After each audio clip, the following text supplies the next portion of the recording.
What's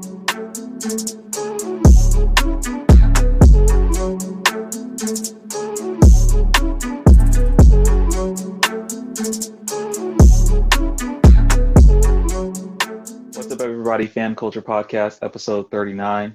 We got Sakani, we got Brandon. Carl is What up? on What his up? way. How y'all feeling? Feeling good. Feeling good. Chilling. It's been a long week, but Yeah, we that's what's here. up. How you feeling?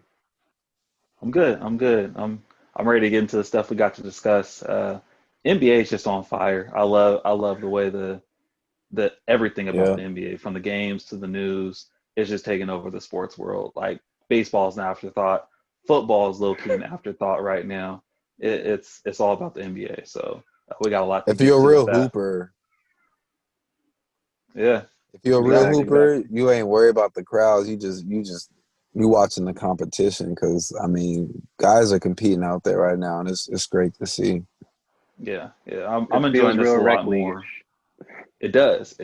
And dudes is just hooping like, who's the better player, who's the better team, and Right. Exactly. that's how it should be in the playoffs, not the let's see who can run the best plays and let's exploit this matchup and blah blah No. blah. I just want to see Kawhi get buckets. I want to see LeBron get buckets. I want to see Jamal Murray get buckets. You know, so The only thing that I do miss is like the expectation of having like home court advantage. But I mean, when you eliminate that, it's just like it's who wants it more, Yes. So And I think that's been the best part about these playoffs, honestly. The fact that there is no home court advantage. And so it's it's just anybody's home court yeah, exactly. essentially. exactly. I don't think we get the same games that we got if there was home court advantage in play. Some of these series might have been over sooner, honestly, if home court was a thing. But True. it was just who could be the best team for, to get 4 wins. So yeah, it's at its most organic state.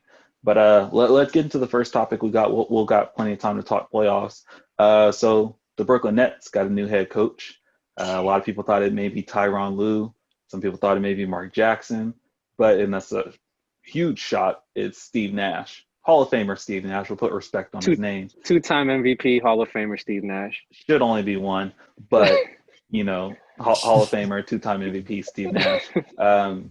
For those that don't know, before this, Steve Nash was an advisor with the Warriors when they were the Warriors. So he does have, that relationship with KD. I don't know what dynamic he has with Kyrie, but obviously those two guys signed off on it. You don't bring in a coach that has literally no coaching experience, regardless of who he is, without the star players, kind of reacting to that. So first off, let me know what you guys think about the hiring. How do you think that Steve Nash would mesh with, obviously the two stars and just with that team in general? I was shocked when I saw it, honestly. I was like, Steve Nash? Since when is he trying to coach? Who? Right. What? Right. I don't know. I really don't know what to think about it. Like, I honestly haven't thought about Steve Nash in basketball for quite some time. And so I really don't even know what type of offense he's gonna run. I don't know what it's gonna look like. It's different. It's different. Exactly, it's different. I mean, it's almost like Steve Kerr when he came. It was like I didn't know what that team was gonna look like. Honest, and also not only that, like when Steve Kerr came to the Warriors, you knew that he was getting a very good team. We still don't know what the Brooklyn Nets look like healthy. And so I think that's also another thing that we're just going to have to see how everything meshes, not only like Steve Nash with the team, but also having Kyrie, DeAndre, and KD all back up all in the lineup. Also having Dinwiddie back. They seem like a very deep team, and they should be in the playoffs again next year. Likely like a contender to be one of the top teams coming out the East, if not the top team, depending on offseason moves. But yeah, I think it's just going to be one of those. Is Steve Nash going to mess this up, really, versus it being is he going to help them win? Because I don't know that. I don't even remember the name of their current or no longer current, but The the well, they interim had coach who they Kenny. had during the They had playoffs. Kenny Atchison, but then now they had Jacques Vaughn. But Jacques Vaughn, I guess, is going to stay Jacques as Vaughn, an assistant. as in exactly. Yeah. So I think that'll be great for the team as well because I'm glad that he's still there. Obviously, the players liked him; they wanted to keep him around. So hopefully, Jacques is able to bring Steve Nash into the loop as far as locker room culture, things that worked this season, things that didn't work, and yeah, we'll see how it all works out. I mean, I I hope it ends up being good. Just I want that for Brooklyn. Um, so yeah, I can say I would have liked another coach, but we'll take what we get. Right. I think it's always curious when teams go out and they get a coach that doesn't have any experience on the books.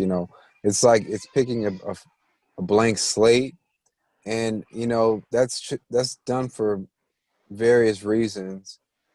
Maybe because they feel like the team will grow, I guess, together. I mean, that happens anyway, but I'm talking about like just we don't know what kind of system he's gonna kind of bring. But if we know anything about Steve Nash, is how I mean, like you both said it, two-time MVP. Um, you know what I mean, and then just a prolific player. Future Hall of Famer or potential, or Current I don't Hall of know what Famer. he He is a Hall of Famer. current. Yeah. He is a Hall of Fame, right? So Yeah. I mean, you have a resume in itself, but that doesn't always translate to wins. But I mean, he is inheriting a team that has two of the top 10 best players in the world. KD being in the top three when he's healthy. Um, so We don't know what healthy you KD looks like now, though. His game might be different.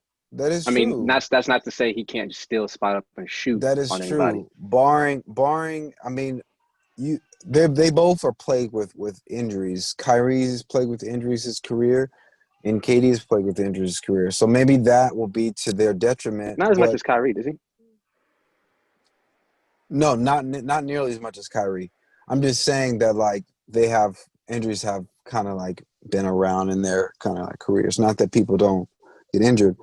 What I'm saying is that hopefully that doesn't interfere with any type of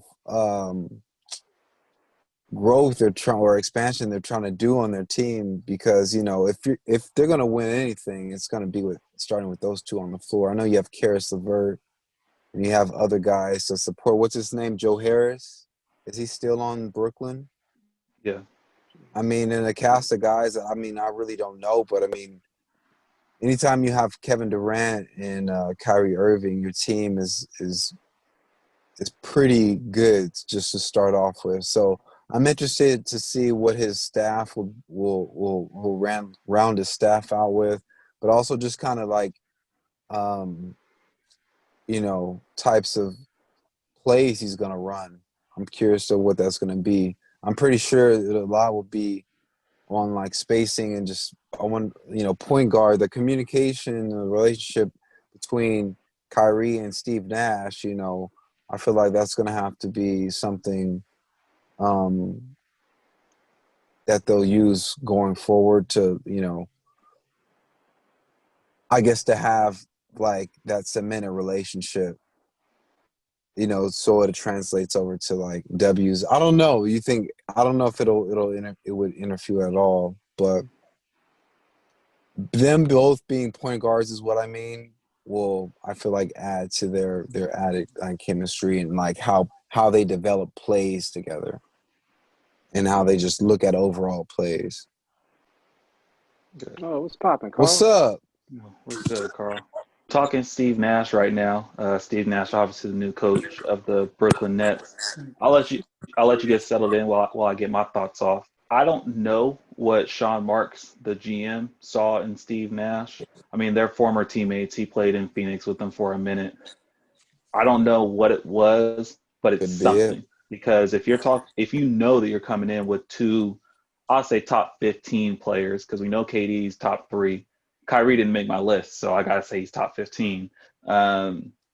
So when you know you got two players coming in, you know you're trying to win a championship. You don't go with the safe picks. You don't go with the Tyronn Lue. You don't go with Sam Cassell. You don't go with kind of those more experienced next in line assistants. Instead, you go Steve Nash.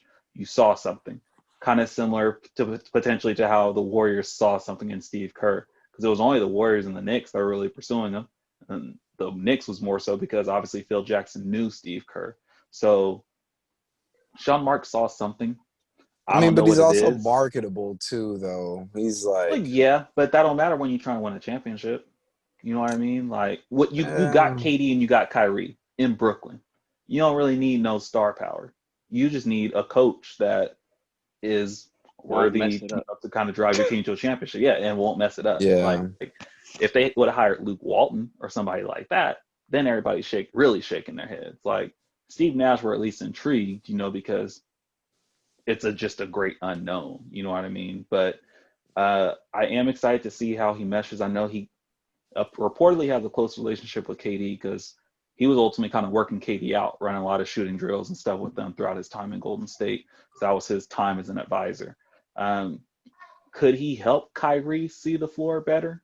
Maybe. I don't know, but at the same time, I don't know if he's going to look to change him too much because Kyrie is a top 15 player as is.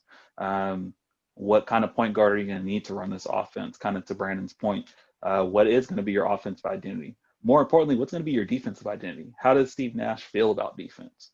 It's just one of those things we're yeah. going to kind of have to see. Steve Kerr wasn't the greatest defensive player, but yet at the same time, he had a great defensive strategy as well. Although it did capitalize ultimately off of Mark Jackson's, culture that he already set, he was able to take it to that next level. So I do wonder what Steve Nash is going to bring into the fold there. Um, I'm intrigued kind of to see how the Nets offseason goes, because I think we talked about it a couple episodes back. Brooklyn's going to end up becoming one of those like hot spots where veterans take minimum deals to go sign and play there.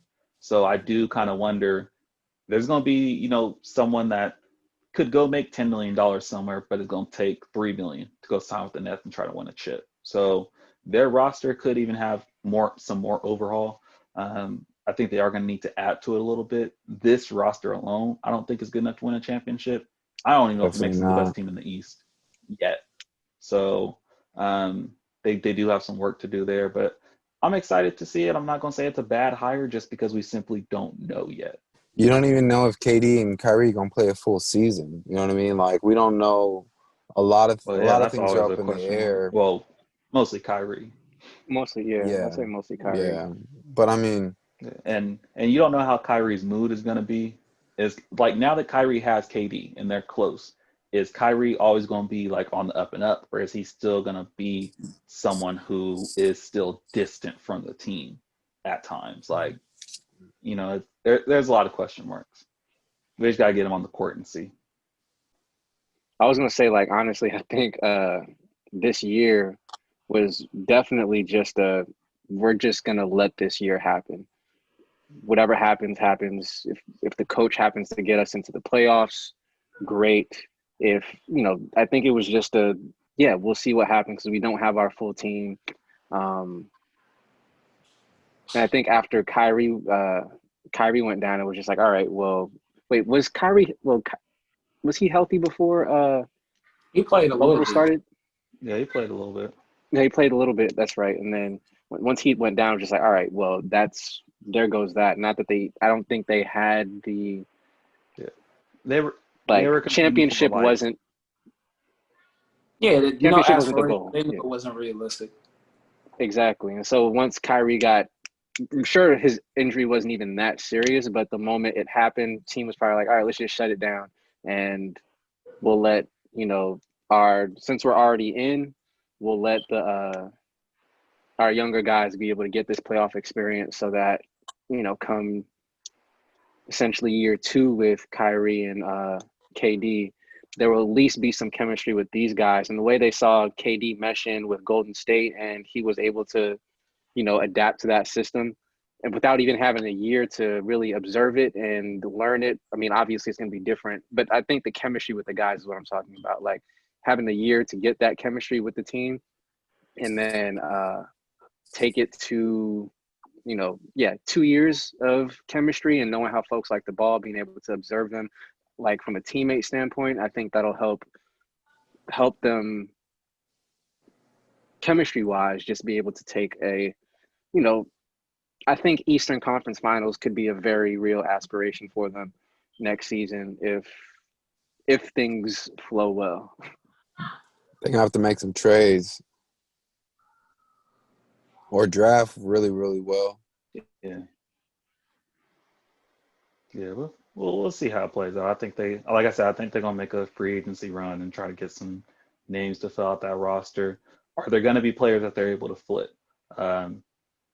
Someone's gonna have to go to the bench, whether it's Spencer Dinwiddie, Karis LeVert, Joe Harris coming off the bench. Is someone gonna have end up being movable? Or are you gonna end up bringing some of those more kind of veteran bodies and stuff in? I mean, yeah. So I think they're an unfinished product. I think somebody will want LeVert if they offer him as trade bait. Oh, definitely. You could want get a third I think star. I think you should keep him though. But you could definitely flip him for like a lower tier star. Add that and some draft capital. You can make something happen. But yeah, what do you think, Carl, about the Steve Nash hire? I don't mind it. It came as a shock to me because I didn't know that Brooklyn had pretty much like given up on the Greg Popovich hope. I thought that was something that they were still looking at. I honestly didn't know that he, declined or whatever happened for them to decide, okay, we're not just going to look elsewhere, but we're going to actually sign this individual. I really am curious about what happened with those talks for them to really just go ahead and select another coach. I'm not shocked when they talk about the lack of coaching experience that Steve Nash has, only because his IQ is so high. This is one of the greatest point guards we've ever seen. I mean, if we just talk about floor generals, I feel like him, or Chris Paul, John Stockton, I don't really see any other point guard. I mean, Magic Johnson, I feel like those four might really just be like that Mount Rushmore of floor generals. So, I mean, at the same time, we kind of saw what happened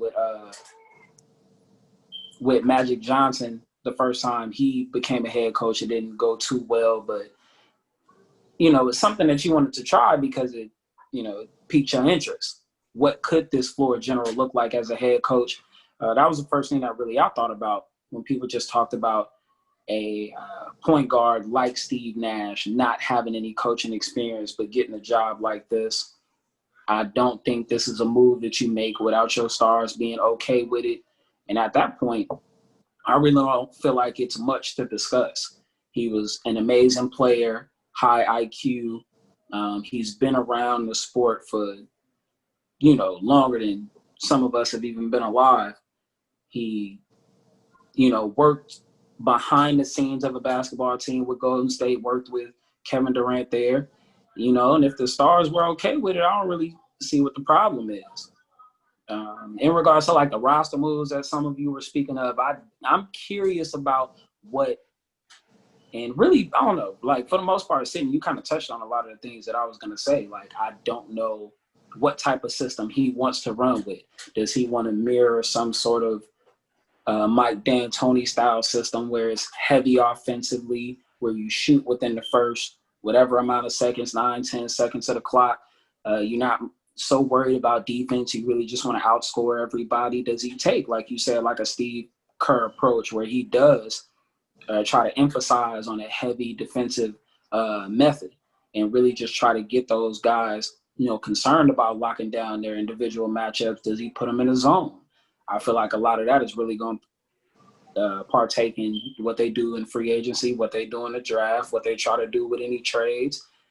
Does Dinwiddie, Kyrie Irving, Karis LeVert, does that fit what Steve Nash was planning on doing next year? Because I feel like a lot of talk has been, when the team is healthy, what do you do with those three individuals? Which one do you put on the bench? Do you try to start all three of them? What do you do with Jared Allen? I mean, they signed DeAndre Jordan before the season started.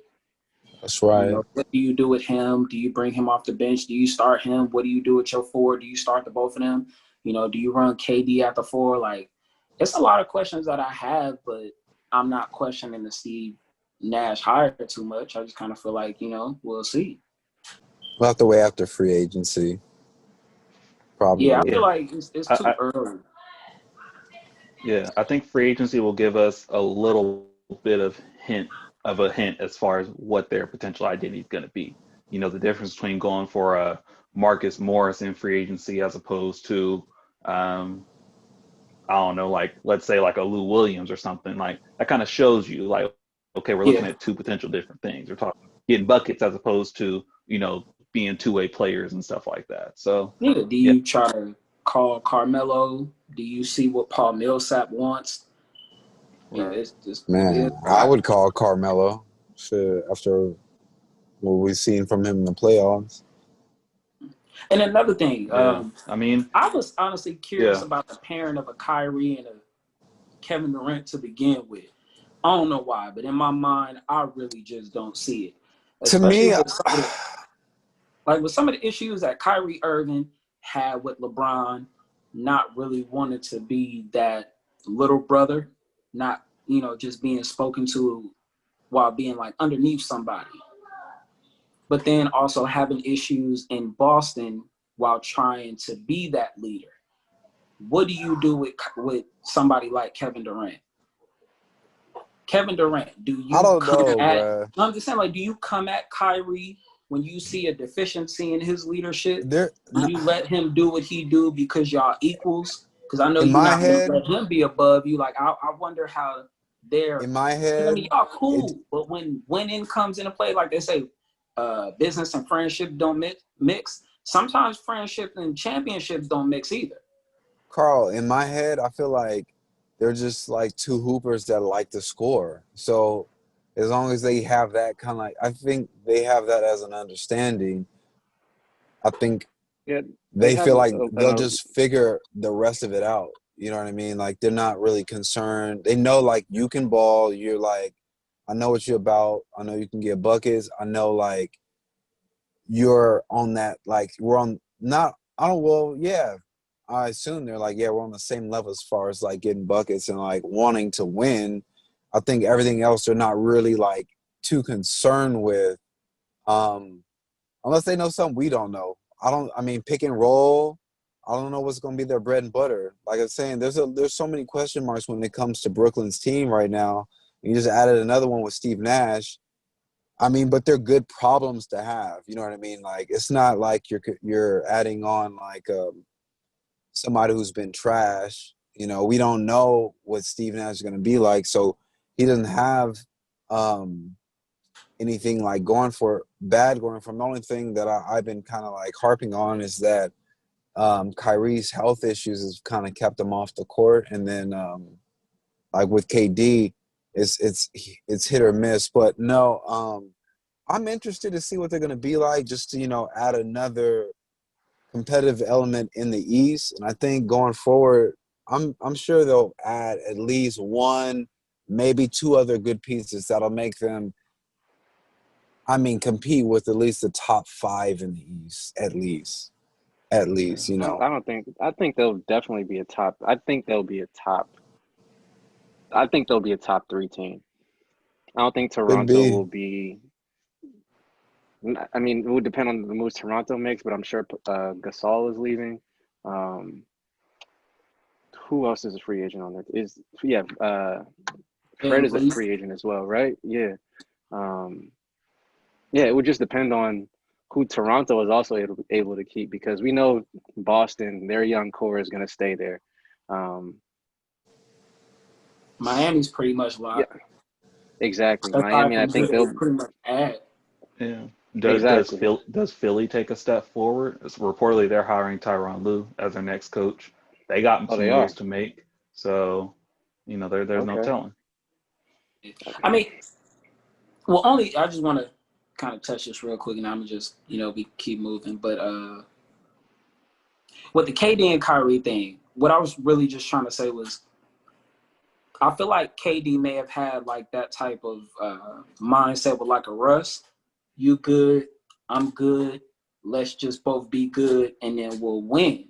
But when you go to Golden State and you really play team-oriented basketball, Way I think you different. get a different understanding of what it means to win a game versus winning a championship. And although Kyrie won one with LeBron, he still walked away with that ring, I feel like, with somewhat of like an immature mindset. Oh yeah. And I just don't think he and KD, and I mean, I could be wrong. We never know. But I just kind of feel like they're different in their minds right now. And I feel like they have to come to a common ground. And I'm curious to see how that works a little bit more than, honestly, Steve Nash coaching. Because, I mean, let's be real. It's not too many basketball coaches today that are really coaching. We see a lot of free sets out there. And even when plays are drawn up, most of them are drawn up coming out of inbounds.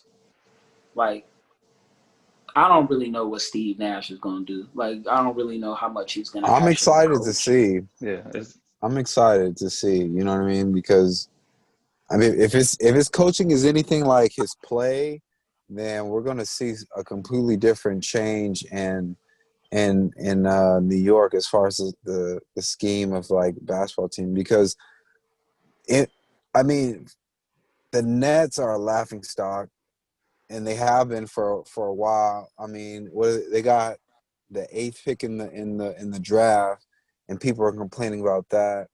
It's just they've botched so many. You're thinking of the attempts. Knicks, not the Nets. Oh, I'm bugging. The Knicks. My bad. The Knicks. Yeah, I mean, they couldn't have a lottery pick. Right, but I mean, would it have mattered if they got the number 1? I mean, it's like, what you gonna do with that? And I think, we've been wanting it, yes and no. Like, they've had not good picks in the past, and they haven't done nothing with them. My point is, I'm trying to say is, we've been waiting for basketball to be more relevant in New York for a while. So maybe this move will be kind of like the precursor to all that. I think Brooklyn has been sort of like the only team that has kept New York relevant over the past couple of years, though. Because, I mean, we all know, like, we know what to expect from the Knicks at this point. Like, doesn't matter who they get on their team. They can get a great draft pick.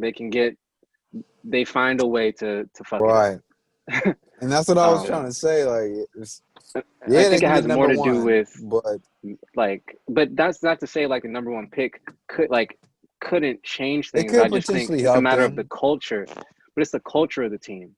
That's the thing. I don't think the Knicks have a winning culture. They haven't had one since Melo was there, and that nobody's around since then. Huh? Yeah. He pretty much left with a losing culture there. You forgot Jeremy Lin. How can you forget Lin's sanity, bro? That was like 8 games. Like 10 years ago. But like the world was on fire. Like it was. Like every oh outlet my god, because it never happened before, bro. Oh, not like that. I mean, what I saw something yesterday. They said that a white cornerback has not started an NFL game since like 2003. It's similar to that. Like, if you get Jason Sehorn was the last one when he was with the Giants, like, you have that one moment, and as much as people try to say you shouldn't see color, that moment was more. Oh, dang. Yeah, well, he sounded like he was about to say something crazy too. But to Carl's point before he comes back, yes, we know Christian McCaffrey is amazing, but he's even more amazing because he's a white running back. Like, it's just what it is, and we all recognize. That's how. What's his name? Who was on the cover of Madden 2011? I think. Oh, from the Peyton Browns. Yeah. Yes, another one. We were just like, oh, you had who's a great from the Browns? Year. It was Peyton Hillis. He had one great year with the Browns where he was like one of the best running backs in the league, and then he fell off the map. Like, the Madden curse went to the Colts the following year. Yeah, he was with the Broncos before that. So I knew who he was, but yeah, that was something. But let's I think stick with Steve Nash. No, I was gonna say, and also to that point, just with the insanity, it's very much like Yao Ming.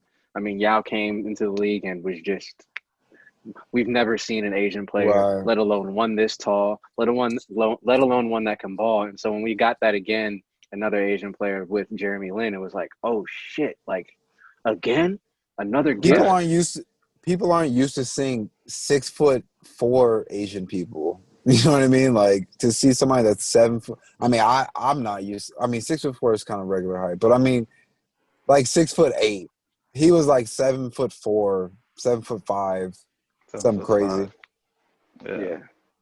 yeah. So let's stick with Steve Nash real quick. Stephen A. While he applauded the move and like Steve Nash, he ultimately attributed it to white privilege. You don't see black coaches getting opportunities like this where they've got no merit, no resume, and still get prominent positions like this. So, what do you guys think about that? Is Stephen A. right? Is he reaching? How do y'all feel? Let me go first. Okay, I'm gonna say this, and then I got to dip.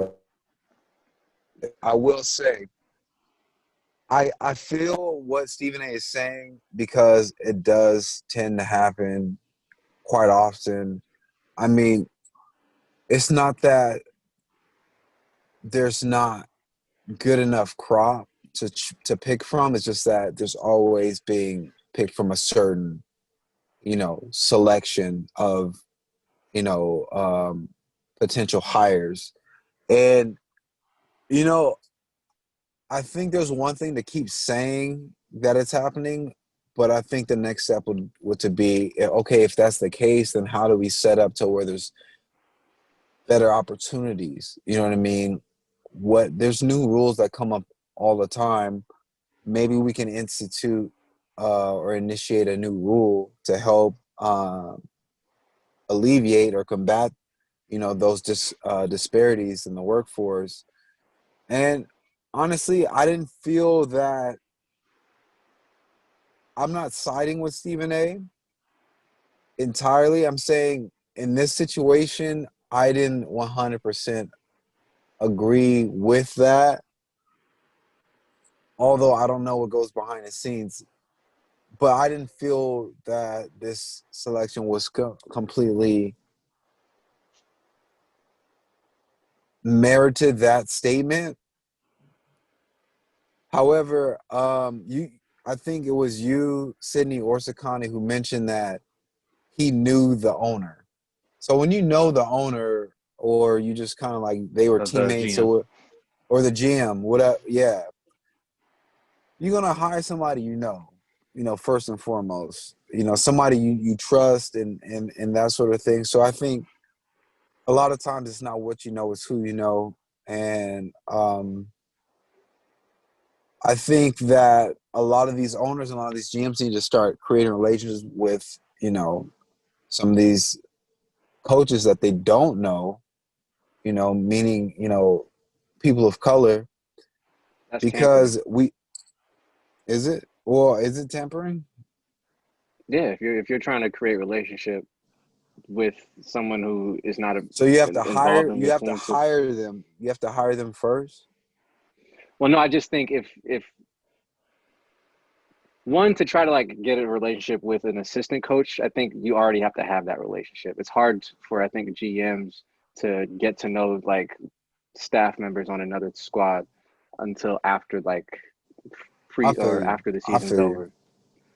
Well, But either way, I feel like there needs to be, if we're gonna be saying there's a disparity, then we need to be working towards fixing that disparity. And maybe he sees something we don't. I didn't see anything that malicious behind it, but who knows? But anyways, guys, I gotta cut it a little early.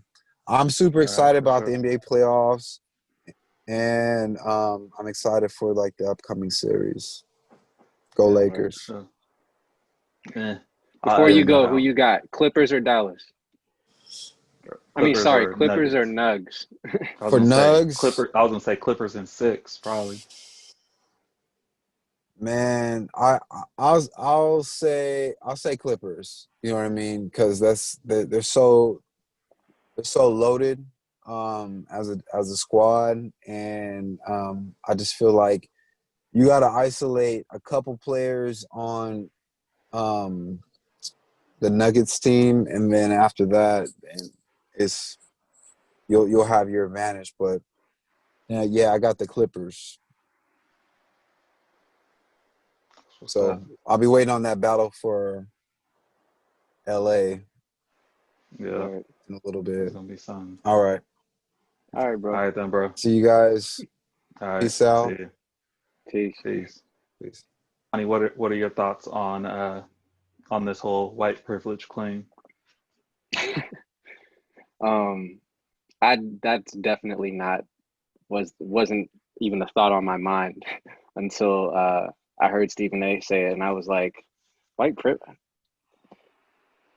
I guess I could see that, but the thing is, for one, I think Stephen A. was trying to bring light to this being something that happens, like just in general, where you see just white people in general being offered a position that in no way did we think they were qualified for or in a position to, step into.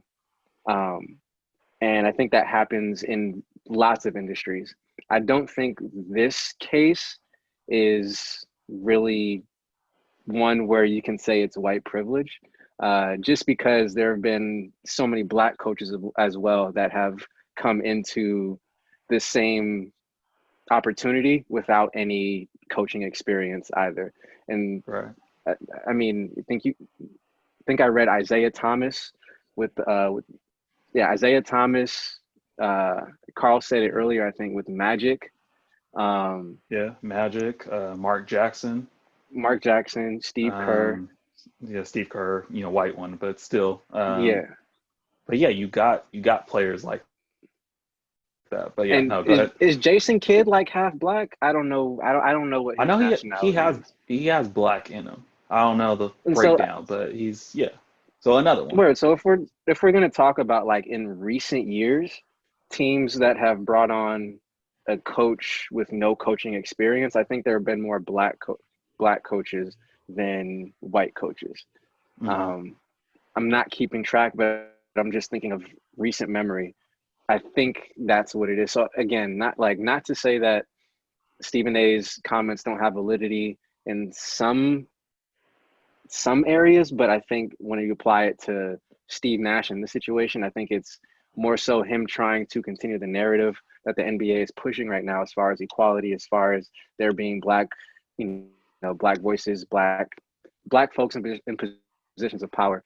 Um, I understand him trying to push that, continue to push that narrative and continue to push that as what the NBA needs to be fighting for, since that's what we see every day on, as we if you watch any NBA game right now, there's no way you're going to miss the fact that Black Lives Matter, that they're trying to raise awareness more than any other league is at this point. And so I appreciate and applaud the NBA for that, but I think Stephen A saying that the NBA, or maybe not the NBA, but just applying that to the NBA in this particular scenario, I don't think it was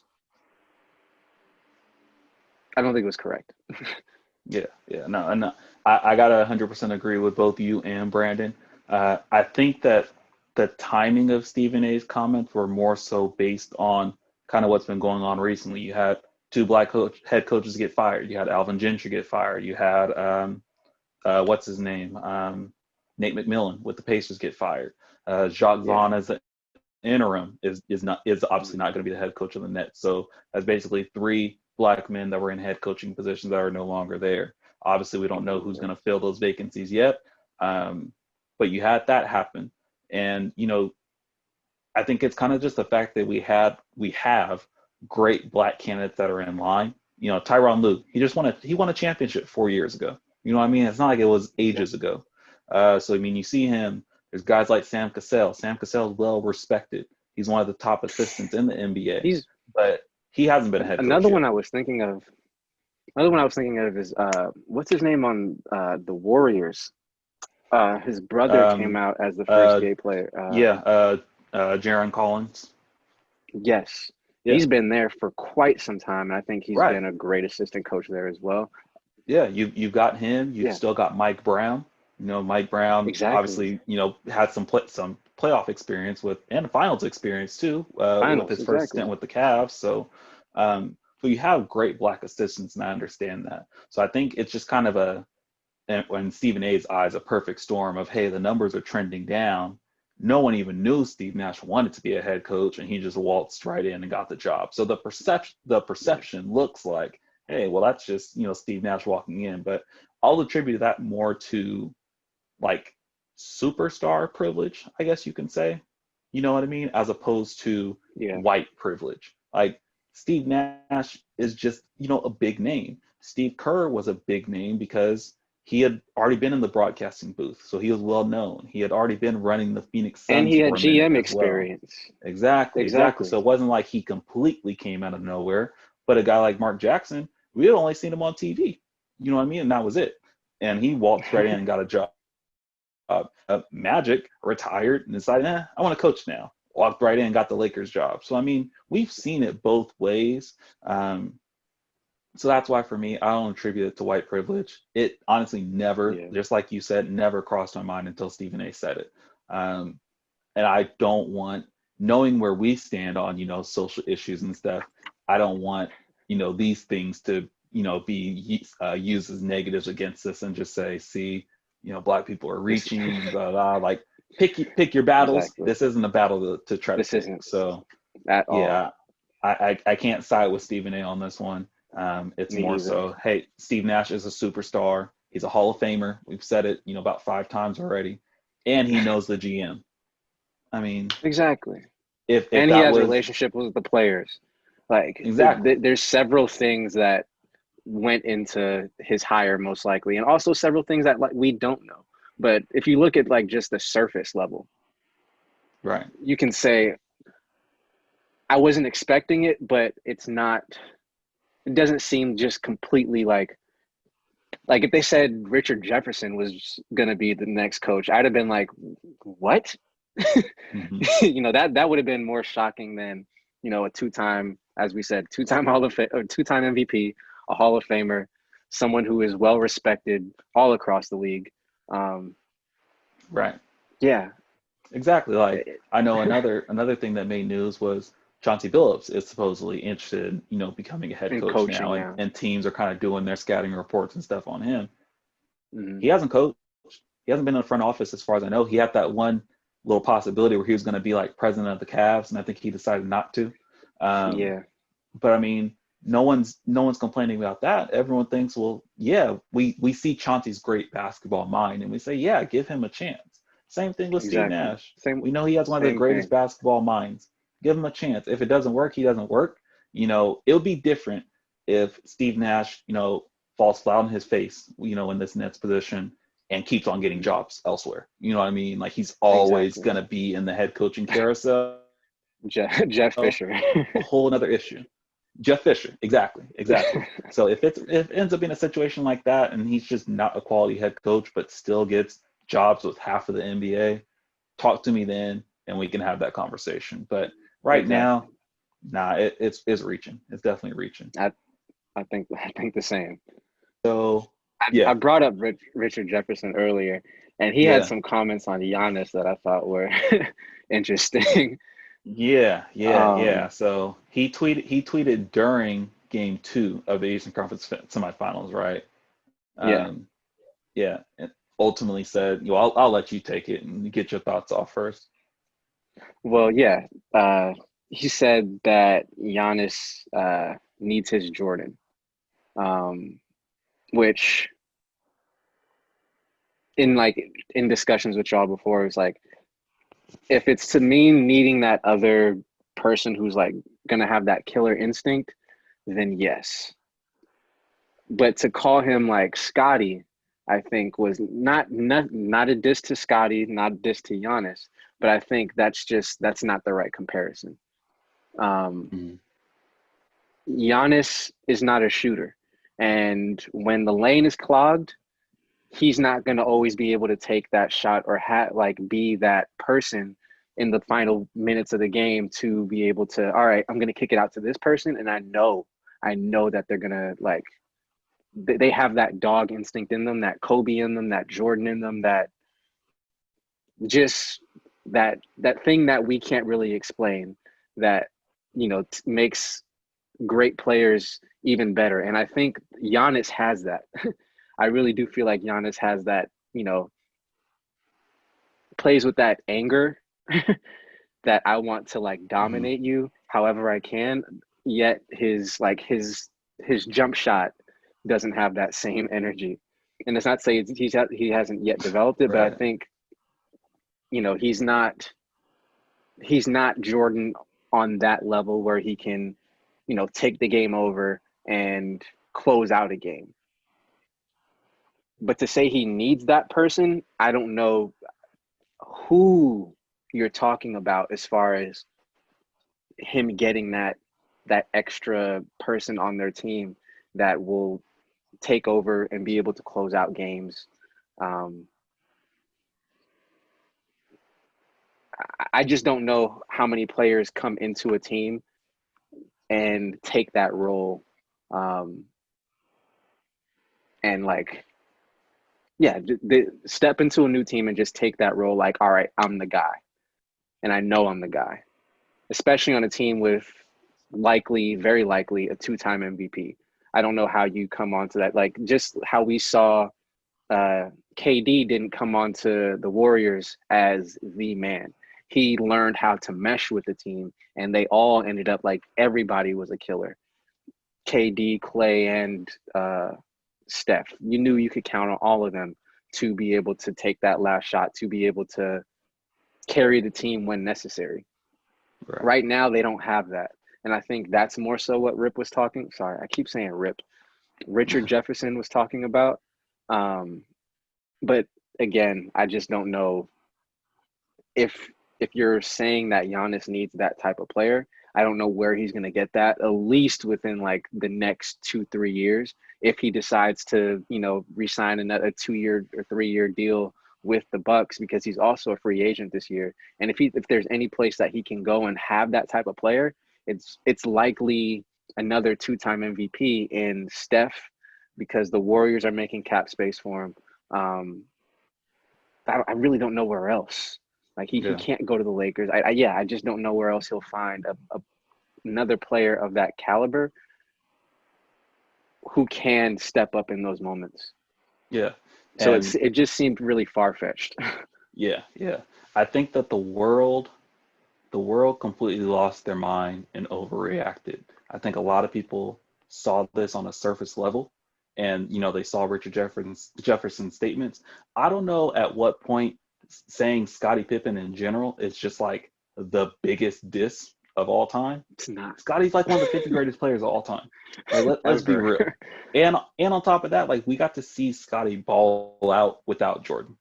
I mean, exactly. So he got to show you what he was capable of doing. It's not like Scottie was just always a scrub and, you know, just waiting on Jordan to save him. Like, they probably could have they should have made the finals without Jordan. Yeah.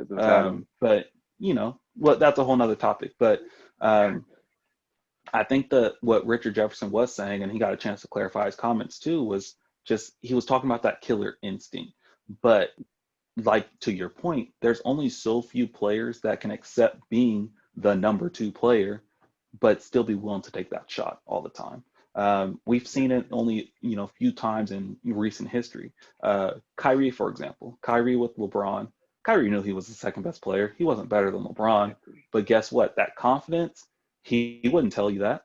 Like, he thought he was the best player on the team with the way that he took the shots and, you know, took over in games, you know, late and stuff like that. And on top of that, it takes the star player being LeBron. LeBron let Kyrie do that. You know what I mean? Like, LeBron didn't just say, like, no, that's my ball, little boy, like, go stand in the corner. Like, he allowed him to take over, you know, in instances. So it actually relies on that star player as well, being able to take that back seat. You know, like you said, Steph being one. KD, I'll say he's like half of that, because there are some times where KD just wants the ball. Like, I don't care. Right, Yeah, so you could shoot it, but I could shoot it too. Like, yeah, so, Clay kind of being one of those guys as well. Clay's comfortable being a number two, and he's comfortable deferring to Steph, deferring to, KD when he was there.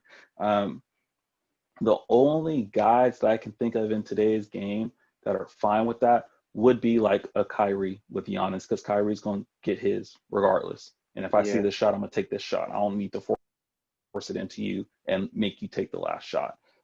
Jimmy Butler, his Jimmy. opponent in this series. Jimmy's won. Jimmy's shown that. He showed that in Minnesota, where he had Karl Anthony Towns and Andrew Wiggins. He was the best player at that point still, but we all knew the future was Karl Anthony Towns.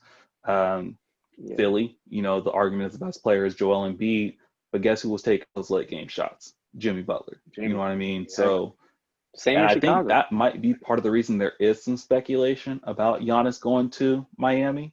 You know, yeah, yeah, exactly. So I could actually see that matching up well. That would be Giannis's Jordan in Jimmy Butler, where it's just, Word. I'll take the shot. That's fine. If you're gonna cower from the moment, no worries. I'll take the shot. We're not gonna settle for Eric Bledsoe 3 in the situation because you can't get to the basket. No, give me the ball. I'll take over then. You know what I mean? Like, you can be the 44 minutes, a game, you take over, but the last 4 minutes, I got this. And I'll set you up to kind of become a killer as well. Going back to your original point, I think Giannis can't be a killer right now because his skills haven't caught up to him yet at this point. Exactly. So it is going to take some time. If he can develop a consistent jump shot, it doesn't even have to be a three-pointer. If you can be Wow. low-key automatic from 17 feet out, like, they can't A just line up a solid wall DeMar. against you. Exactly. That's all you need. That's all you need at this Yes. point. If he can get to that point, because like you said, I think Giannis does have that dog in him. But guess what? You can't show that dog if you can't get to the basket. That's where his dog comes out. That's So exactly. that's why he looks like a puppy in these, last two games of, late in the game, because he can't get what he gets. That's his area. That's his safe space. That's where he wants to be. And they've been getting him in Can't get foul there, get trouble difficult to make early. yourself. Yeah, exactly. I mean, And so and he has to adjust his game. And when he isn't able to do that, you sort of, as you said, you just see him become that puppy where it's just like he doesn't know what to do otherwise. right. And it's a whole nother level. You have to look at it below the surface level. If you look at it at the surface level, you're gonna be like, oh yeah, he's right. Giannis don't have that dog, blah, blah, blah. We just saw in this OKC and Houston series, we saw James Harden play terrible, when Lou Dort was guarding him, because Yeah. guess what? James can't do what he normally does. He can't use his size to bump against you and get contact, get to the rim.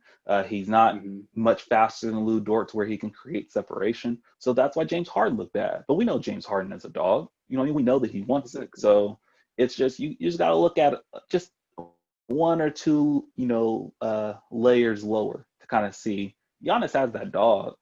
If Giannis didn't have that dog, he would immediately jump ship at his first opportunity and go, team up. But he keeps on saying, no, I don't really want to do that. So yeah, he's got that dog, but his skill set has to catch up to him to unleash that dog. It does. Once you're able to become, a consistent 3-level scorer, that will change everything. Giannis would immediately be the best player in the league, hands down. Yeah, if you get him driving and then going downhill, he just stops and pulls up and can hit that consistently, my God. Exactly. We thought KD was something. Imagine if we had Giannis doing what KD was doing, even at a slightly lower level than KD. Yeah, we know It'd he be doesn't have the insane. handle KD has, but Right. to be able to just shoot a solid, 40 is crazy, but a solid like 37%, from the field, like Yeah. that's Exactly. consistent.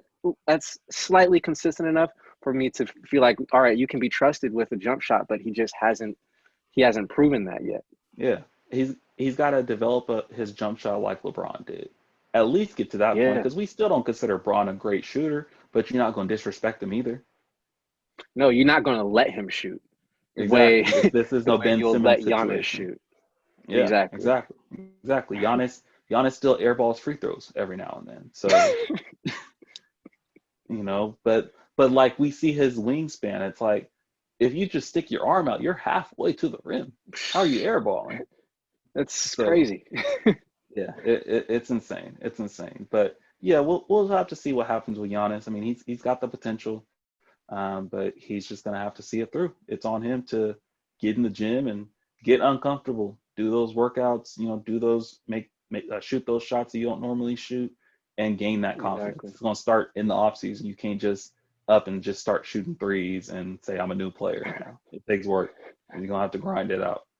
Exactly. And make it like he can't be afraid to shoot them in the game either. He has to like incorporate it in his what he's doing every day. Right. Get in the gym, exactly. shoot those mid ranges. Exactly. Even work on your three. I don't think that should be a part of his game because his game is so like very much like LeBron, young. Like he gets to the paint and he's gonna score. Yeah. And so if he can just develop that solid mid range, I see way more MVPs in his future. Oh yeah, no, for sure. So let's transition over to the playoffs, and we probably don't have enough time to focus on every single series, but we talked about it just at the very beginning. This has been probably one of the most bizarre, one of the most entertaining playoffs, from top to bottom. You know what I mean? Yes. It's been insane. Every series. It's been wild. Every single series has been like a hell of a finish. I've been mad when I've missed games. Like I actually missed the Nuggets and Jazz game 7. Now it's game 7. Heated. And I got to watch it in hindsight. So, what have been your takeaways from these playoffs? The bubble atmosphere is bringing out a level of play that we haven't seen. Honestly, I think that's the biggest takeaway from all of this for me. So much uncertainty has forced teams to adapt in ways that I don't think like most of us were ready to see or knew how it would work. But it's just been exciting. Yes, like 2 game 7s in the first round, both with literally down to the last minute, last second shot opportunities, which I don't know when's the last time I saw that. Well, last year, game 7, Kawhi hitting that that buzzer beater against the exactly. But it feels like we've had close finishes like that in at least half of the games so far of this playoff series. I mean, at least coming down to the last 30 seconds, you feel like, or last minute or so, you feel like, all right, this could be anybody's game. So many buzzer beaters, like just in that, as much as the Clippers Mavs series ended up being lopsided towards the end. If had Porzingis been able to stay healthy, I think that would have been a way more exciting series than it was. Not to mention, I mean, it was an exciting series. It was great for the first 4 games. Exactly. But not only that, I think, the Utah-Denver series, coming back from a 3-1 deficit, that's crazy in and of itself. But, right. They did it. Jamal Murray just took his game to the level that he needed to take it to, where it was like, all right, this is the all-star player that like we saw glimpses of from time to time. Honestly, I thought Gary Harris was going to be that player for them. Like, I think a season ago or maybe 2 seasons ago, it seemed, okay, Gary Harris is the guy elevating. Exactly. But seeing Jamal step up is like, okay, and then Jokic was just Jokic and played his game the way he needed to and, closed out game 7. But to see that, all right, they have 2 very young star players that are going to be able to carry them for some time. If Gary Harris is able to get back into groove, even in this playoff series, I think this could possibly go 7 games as well. Just depending on how they match up, how they play against the Clippers, but I do think the Clippers will win this series just because I think they have a deeper bench. They're just deeper. They have more championship experience, more playoff experience. Um, championship coach. Yeah, I think they're built differently. It's not to say that Denver can't, shock us. But yeah, today's game with Boston and Toronto, I thought Boston was like And after Toronto. yeah, Boston won the first two, and I was like, okay, well, it's not looking too good for Toronto. And then how this game was closing, it was just like Kemba had an amazing assist.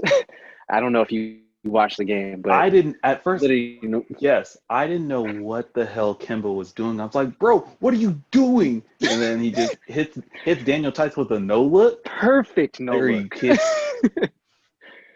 And I was like, Yeah. oh, dang, Yeah, they're down because 3-1. Marcus Smart, you could see it. Right. Or you 3-0. Yeah, sorry, 3-0. Yeah, Exactly. they were going to be down 3-0. Yeah.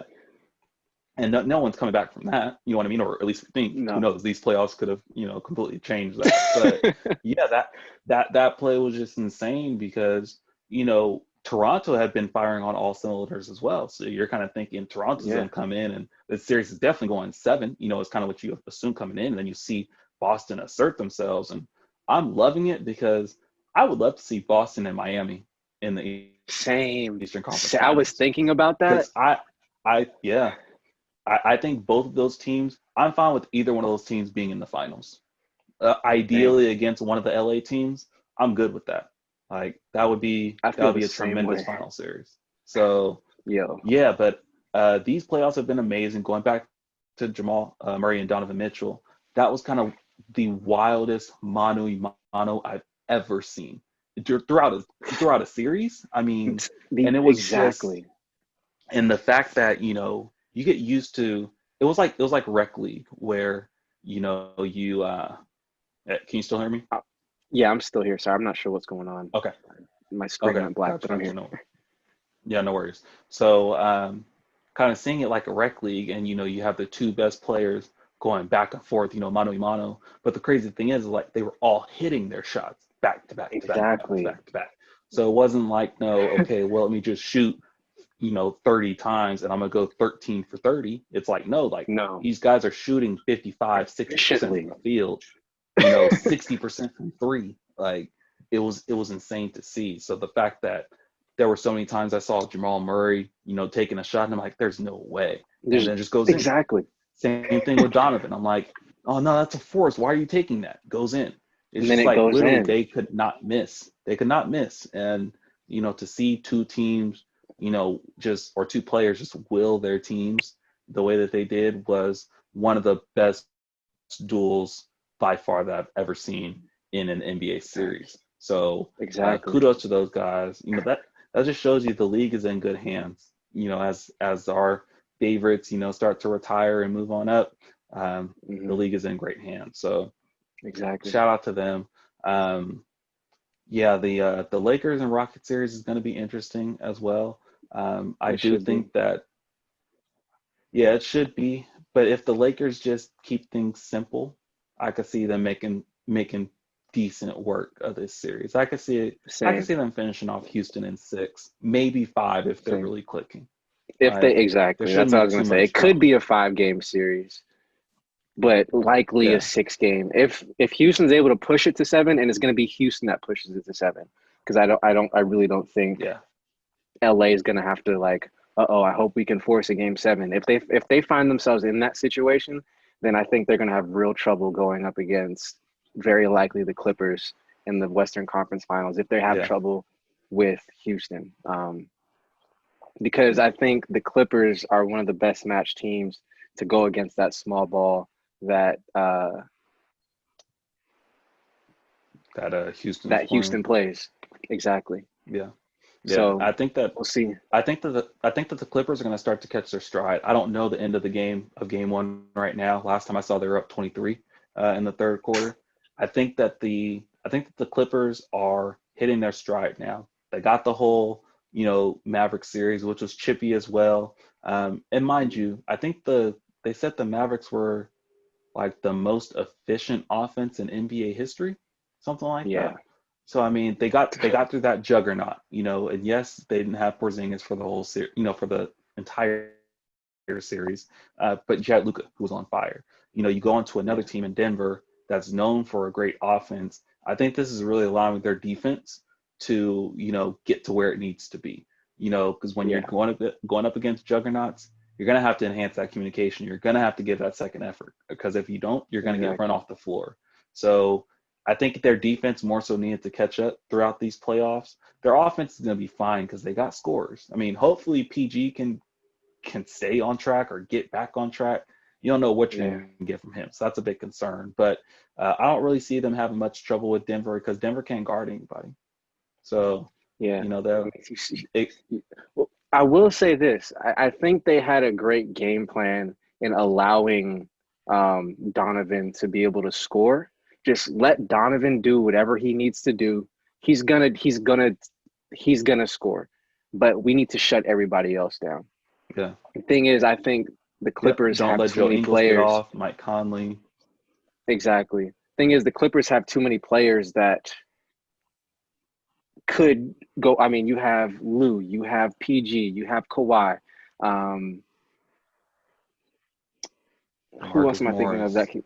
Yes, Marcus Morris can give you a solid 15, possibly 20 a night. Um, I mean, yeah, they have, and then defensively, that's just they will shut just about anybody down. I mean, I remember watching Yeah. game one of that Clippers Mavs series, and I was like, oh, they are asserting themselves like early. Like, and you saw it like for the first 7 minutes of that game, and then we also saw why Denver, I mean not Denver, but Dallas was the most prolific offense because they also came back from being down like 19 points in the first quarter. Um, Right. Right. And but it. it's just Oh, go go ahead. ahead. Sorry. No, you good. Go ahead. I think it's just like it's a matter of them being able to make sure that they're clicking offensively. Because defense, I don't think that'll be difficult for them, but they need to make sure that their offense is rolling, which really means like PG needs to be consistent for them to be able to have I mean, again, Denver isn't really like locking people down, as you said. And so I don't think it should be too much trouble for them. But again, you never know. Because Right. Yeah. Yeah. No, you never know. I didn't think that Denver was going to come back from being down 3-1. I was just like, yeah, I mean, Mitchell is claiming this as his series, so it's theirs. But then we were all shocked. So things could happen. Clearly, Yeah. like Denver has that dog in them as well, where like they're not going to stop fighting. So if I don't know, we'll just have to see. Yeah, yeah. So I mean, we can definitely wrap it up with our predictions. I'm gonna stick with my original predictions. I know that the series are going on right now, with the exception of the Lakers and Houston. But what were your predictions for these series? Which team and in how many games? Heading into the second round. I thought so. Whew, I may be very wrong about this at this point, but I thought Toronto was going to win in seven. Um,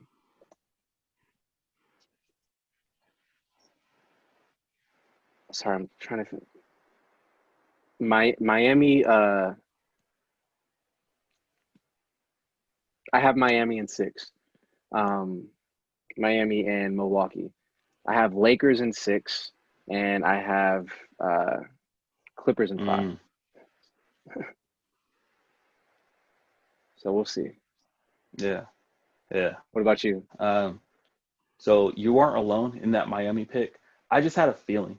I just had a feeling. I didn't like the way Miami or Milwaukee had been playing. So I was actually going Miami in six as well before the series started. So people are Yeah, going to say you're lying, because they're up 2-0 now, but I really had them in six all along. I Um, think they're deeper. Right Yeah, now they feel so much deeper, and they have guys as to go they're back to our dogs. statement earlier. Exactly, they have guys who will take that last shot when somebody else is off. Yeah, Um, yeah, everyone will step up. yeah. And shout out to Eric Spoelstra. I know we give him a hard time because, oh well, you won a championship because you had the big three. Eric Spoelstra can coach. He's out coaching Yes. Budenholzer right now by far. So shout out Eric Spoelstra. Um, Has has Spoelstra missed the playoffs ever? that's a good. I'll have to look that up. If he has, it's probably only been once or twice. But for the most part, they are always in the playoff mix. Yeah, So yeah, I mean that's coaching because they haven't always had the best rosters. So exactly. yeah, so shout out Eric Spoelstra. So I gave them that edge because of coaching, and I thought Giannis's deficiencies, they were going to be able to expose that, and that is what's happening right now. So I had Miami in 6. Exactly. Um, I had the Celtics in 7. It may still go to 7. I thought the Celtics. I like the way the Celtics are playing. They're looking like they're just determined. They don't look like Yeah, this does not look like the same team that had Kyrie on it. You know what I mean? Like not at all. they're different. Kemba's Exactly. a perfect fit for them. He's an egoless star, and that's what they needed. Exactly. Exactly. Yeah, he can Unselfish. he'll step up and he'll take that shot. But just like we saw today, he made the pass. He didn't shoot the 15 foot mid range like most people would have. He dished off to I the mean, he Daniel did it. Tice, He had done not it the earlier. worst Celtics player. Yeah, yeah. Exactly. So But he had done it so just yeah, moments before in that game. Hit. I know people I'd love to say that James Harden is the step back king, but I will say Kemba did it beforehand, and I knew step backs from Kemba, not from Kimba's James Harden. he's been doing it since college. His step Exactly. back in the Big East tournament with UConn was still one of the greatest step backs I've JaVale ever seen. McGee. Yeah, so I got the Celtics in 7 in that series. Going to the West, I'm gonna assume that the Lakers are clicking on all cylinders, and I'm gonna say Lakers in 5.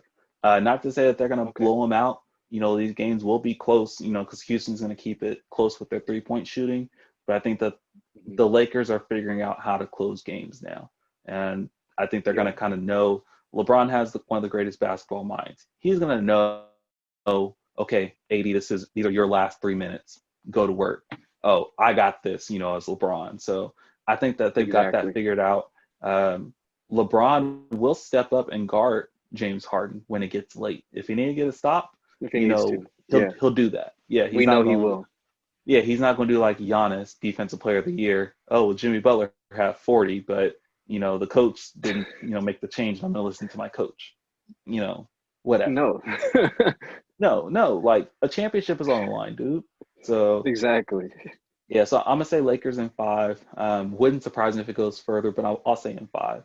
And I am actually gonna go. I'm gonna go Clippers in 5 too. I don't think. Okay. I think they're gonna have a couple games where it's comfortable wins. 10 to 15 potentially. Yeah. The Nuggets are gonna be competitive as well, but I don't see them getting to the Clippers. I think the Clippers they're No. seeing how close they are to the Lakers now, and I think they want that badly. So Exactly. they're not gonna play around with the Nuggets anymore. So I see Man, that them would I have see been that being so Raptors in great 5. for sure. I would have been so great if the Battle of LA was actually happening in LA though. Like, Yeah, that would have been insane. I would love to see that yes, crowd dynamic and all same. that. Yeah, that would be something. But we might get even more animosity in the bubble. I mean? No Word. fans. It's just basically the two of us in here as teams. Uh, Exactly. that might bring the drama that we expected pre-COVID. So Hmm. um, I'm looking forward to it, man. It's getting to the point where I think once the Western and Eastern Conference Finals are set, at that point, honestly, I don't even care who makes it.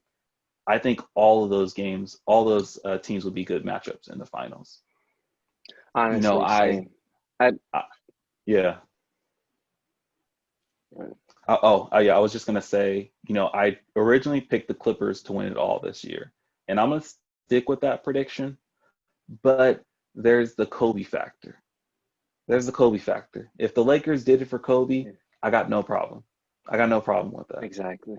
So, Exactly. yeah. I feel like that's one of the reasons. That's at this point, that's the only reason why I'm like really rooting for the Lakers, because that would be the perfect cap off to this season, I think, for them.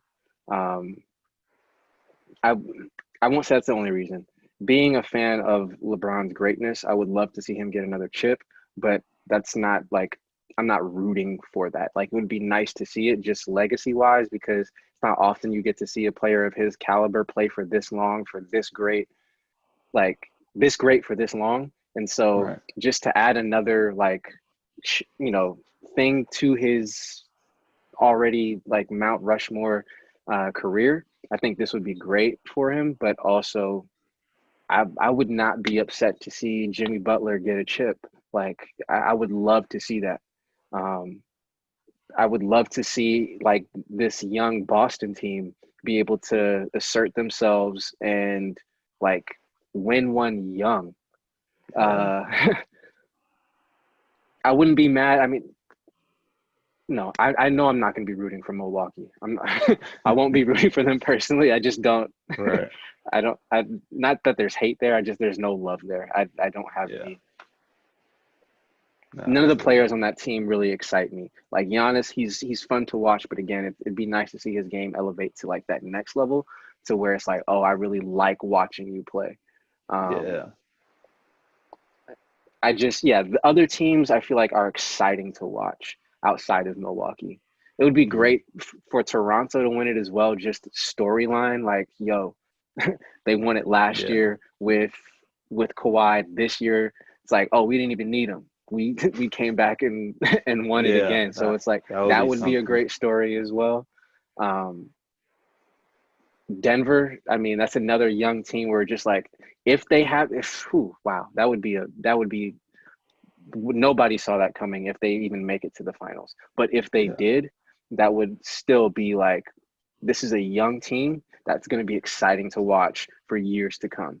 Like, and seeing them win one young, like had OKC beat Miami in 2012, I think that would have completely changed their like all like just that team's outlook for the next couple of years.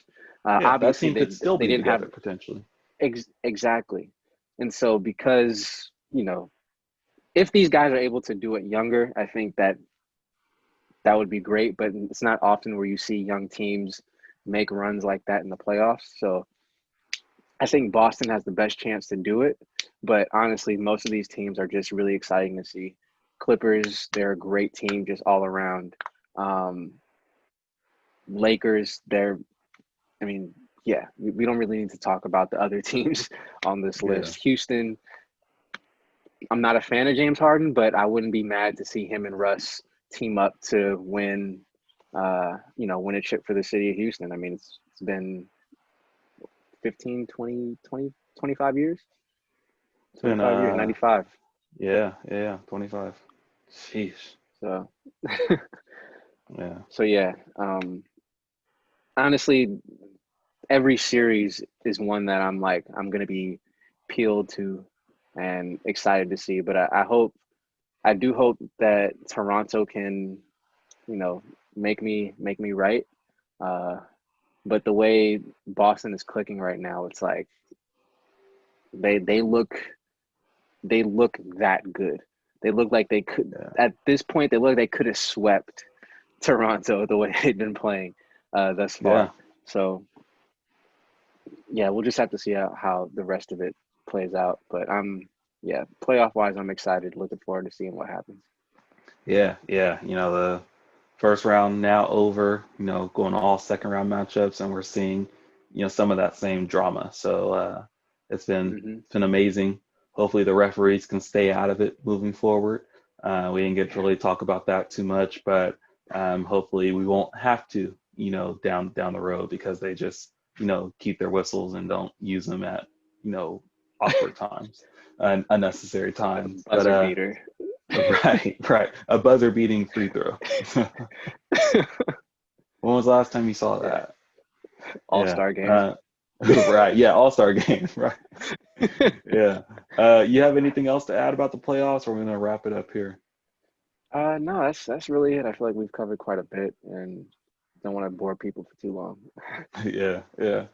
All right, cool. Well, that's gonna wrap up another episode of Fan Culture. Thank you guys for tuning in again.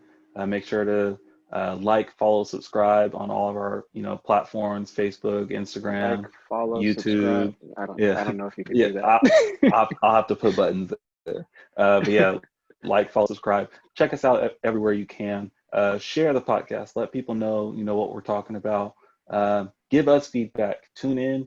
We'd love to kind of get you guys' thoughts and talk about those on the podcast as well. If there's anything Yeah, you you got want us to anything? talk about, hit us up. Let us know. Our social media handles are on YouTube when we post them. So, yeah, feel free to reach out to any of us about anything that you want to hear us talk about, hear our opinions about. We can respond on social media, or we can make it a topic in our next episode. So, yeah, let us Yeah, know. yeah, for sure. And thank you guys again for your continued support. You guys are watching us and listening to us while on hiatus. So you guys are real ones for that. For So sure. yeah, all right. Well, till next time, y'all. Peace.